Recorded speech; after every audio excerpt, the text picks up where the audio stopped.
I'm not lighting this thing properly. Okay. Everybody, SharkCollect is coming back tonight. Probably already live, maybe in an hour. I have no idea what he's doing, but I'm gonna get through at least my favorite canto, which is Canto number three. I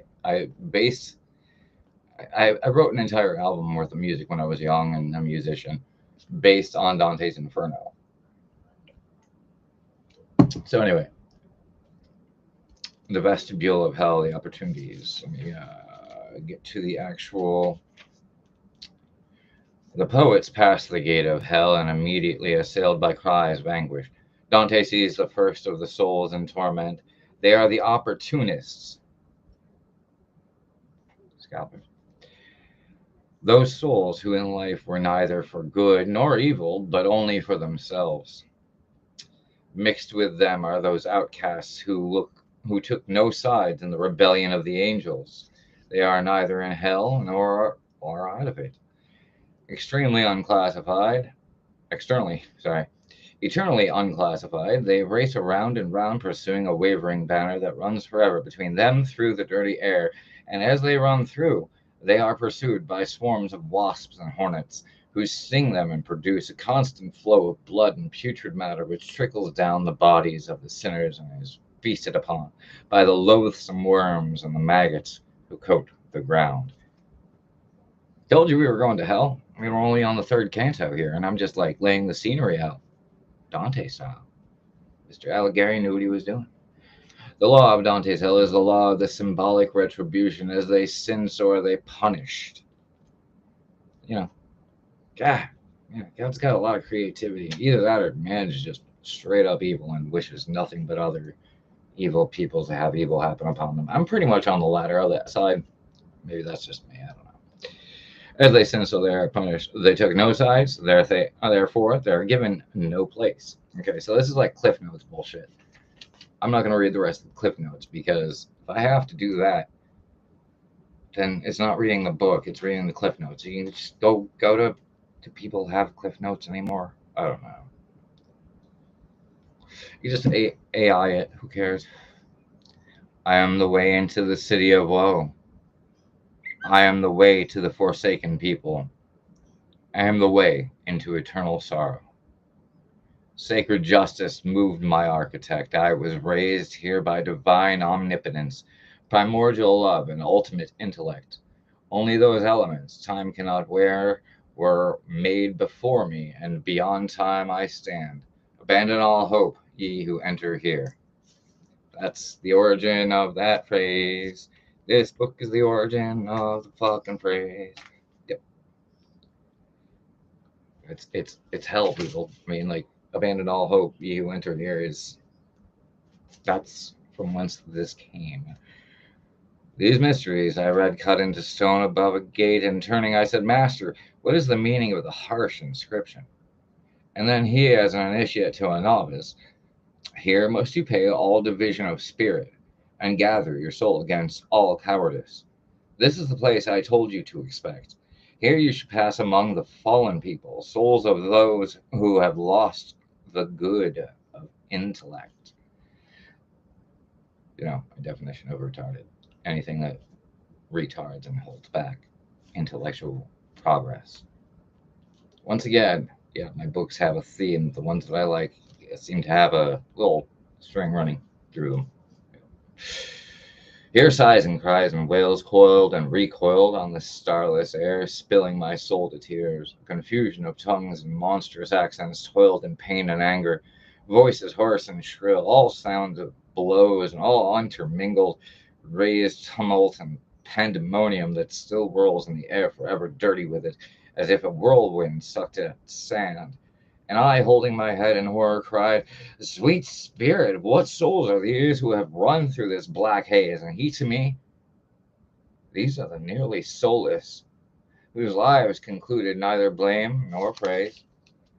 They are mixed here with the despicable core of angels who were neither for God nor Satan, but only for themselves. The high Creator scourged them from heaven for its perfect beauty, and hell will not receive them, since the wicked might feel some glory over them.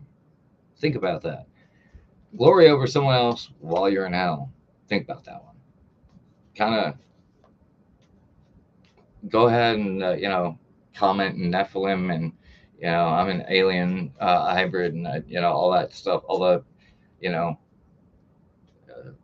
Discovery Channel or Learning Channel. Now it's just like Conspiracy Channel. I love that shit. It's so stupid.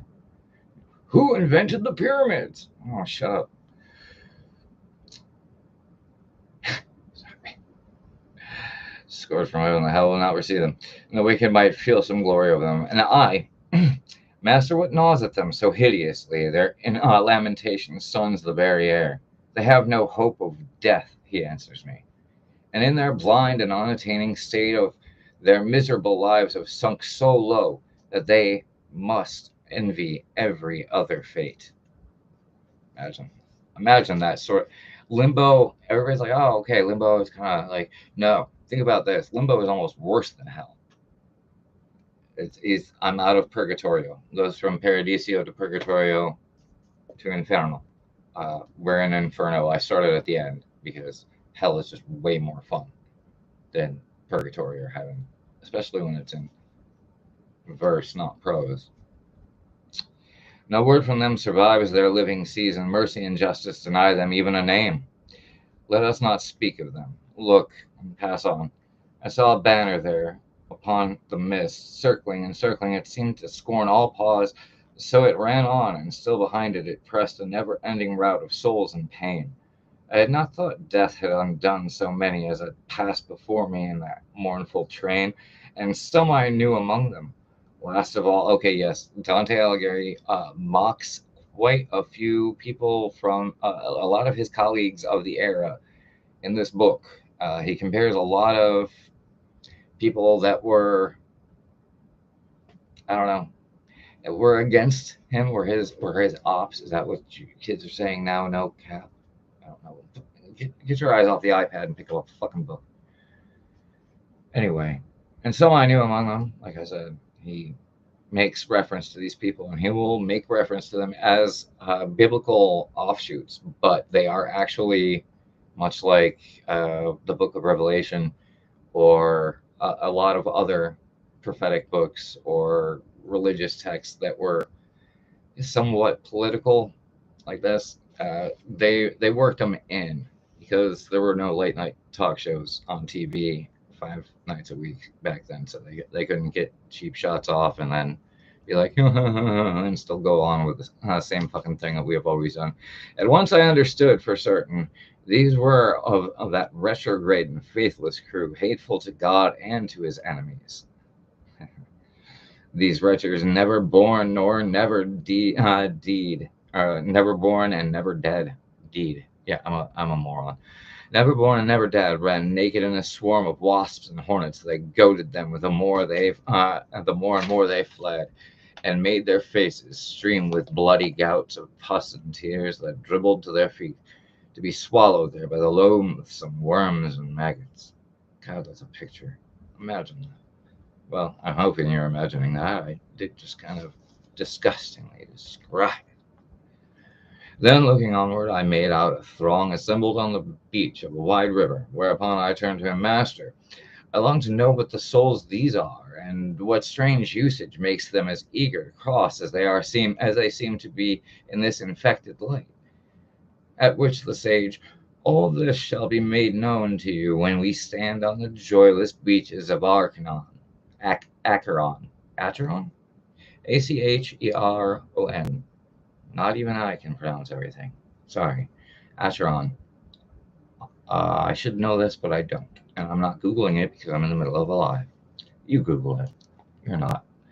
And I cast down my eyes, sensing a reprimand, and what he said, he so walked at his side in silence and ashamed until we came through the dead cavern to that sunless tide. Then, staring toward us on an ancient ferry, came an old man with a white bush of hair, bellowing, Woe to you, depraved soul! Bury here and forever all hope of paradise. I come to lead you to the other shore, into eternal dark, into fire and ice. And you who are living yet, I say, be gone from those who are dead. But when he saw me stand against his violence, remember, Dante in this story is still a living human being, not passed away, not into the other life, whatever. I don't know, whatever Harry Potter shit you're into. By other windings and by other steers shall you cross to that other shore. Not here, not here. A lighter craft than mine must give you passage. His boat's a bit too heavy, especially for a living soul. And then my guide to him, Charon. Charon is the in Greek history. Charon is the boatman on the river Styx. He's the one that is like you put pennies on your eyes. He's the one you're paying. Charon. All right, Charon. Now I remember because I'm a moron. Got to remember these things. Friggin' A. I'm supposed to be a literary guy and all this. Whatever. I'm reading you a book. Charon, bite back your spleen. That means don't fart, by the way. 1700 slang. And it has been willed where what it willed must be, and it is not yours to ask what it may mean. The steersman of that marsh of ruined souls, River Styx, Stygian River, whatever you want to call it. I know how to pronounce Stygian, but forget who Charon is. Who wore a wheel of flame around each eye, stifled the rage that shook his woolly jowls. But those unnamed naked spirits there turned pale with fear, and their teeth began to chatter at the sound of his crude bellow. In despair they blasphemed God, their parents, their time on earth, their race of Adam, and the day and the hour and the place and the seed at the womb that gave them birth. They basically just said fuck life and everything about it. Okay, gotcha. I've met a few people like that. But altogether, they drew to that grim shore where all must come to lose the fear of God. Weeping, cursing, they come forevermore. And demon Sharon with eyes like burning coals herds them in. He's not a demon, by the way. He's just a dude doing his job. Leads them all in with a whistling oar, flails on the stragglers to his wake of souls. As leaves in the autumn loosen and streams down until the branch strands bare above its tatters spat upon the rustling ground, so one by one the evil seed of Adam in its fall casteth themselves, and his signal for the shore and streamed away, like birds who hear their call. So they are gone over that shadowy water, and always before they reach the other shore, a new noise stirs on this, and new throngs gather.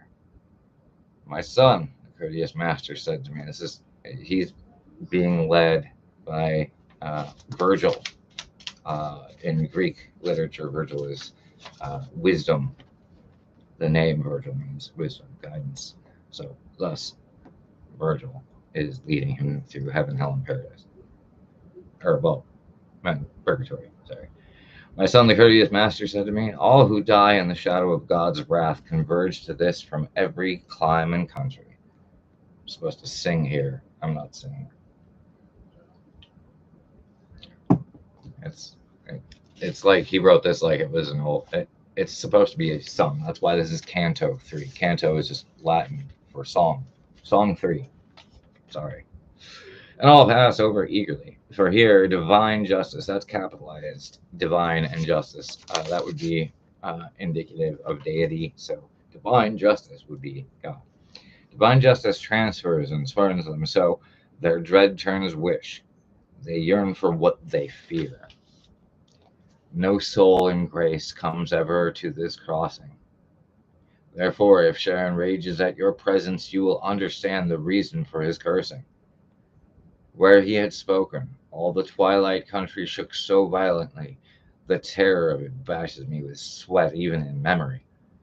The tear-soaked ground gave out a sigh of wind that spewed itself on the flame of the red sky, and all my shattered senses left me blind, like one whom sleep comes over in the swoon. I stumbled into darkness and went down. That was Canto 3. I hope you enjoyed. I mean, here's a little map of hell inside this, like 1953 or 54. I don't know. I forget what year this is. Hold on. I forget what print this is. Yeah, 54. I was right. In 1954, I've read this book a few times, as if you couldn't tell. But yeah, here's a little map of hell. There you go. I think scalpers were, yeah, right at the gate. Scalpers were right there.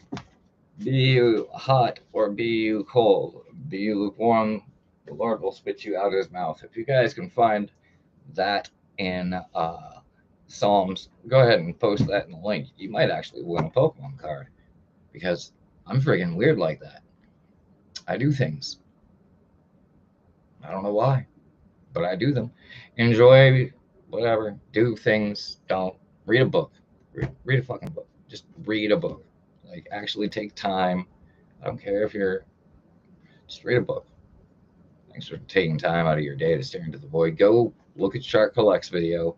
I'll remind you, as Nietzsche once famously penned, again, beware those that stare into the void also stares back into you. Right, bye.